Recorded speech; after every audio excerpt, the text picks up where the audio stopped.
chỉ xin như xít trôi ngã xin li anh tiêu ơi có theo kỳ sang si lia mục suy liu chút lối thì ấm xiong nhì nhìn xít như ngay mùa héo vui cô hết cái gì chín ngay biểu như xin li anh tiêu ơi có theo kỳ sang si lia khai thùng khu man man lối mong kỳ nhì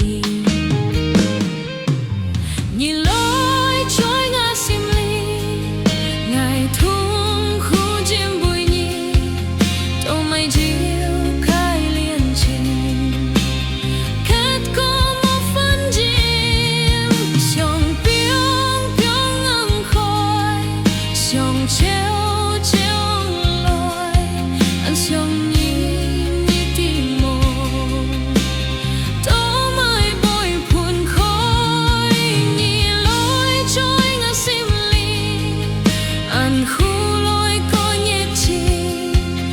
chào nhí sông tô nhí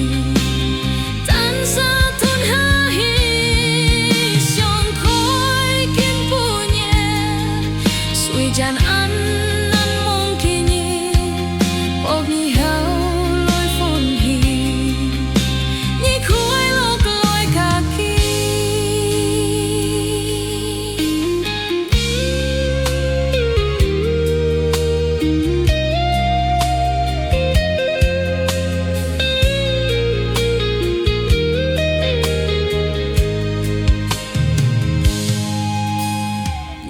xếp như ngay mùa héo vui có hết cái gì trên ngay biểu như xem ly nắng tiêu ơi có tiêu khi sang si lia khai thùng khu man man lối mong kỳ nhì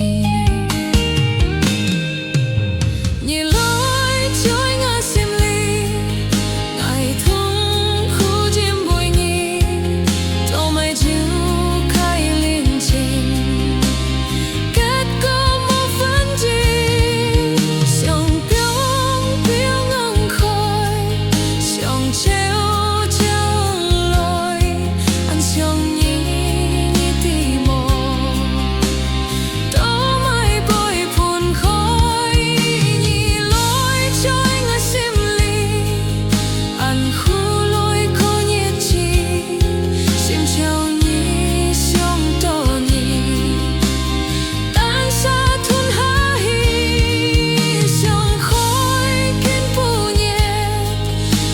tràn ăn mong khi nhì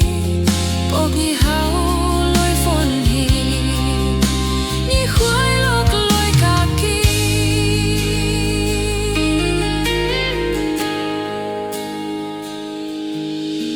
nhì lối trôi ngã sim li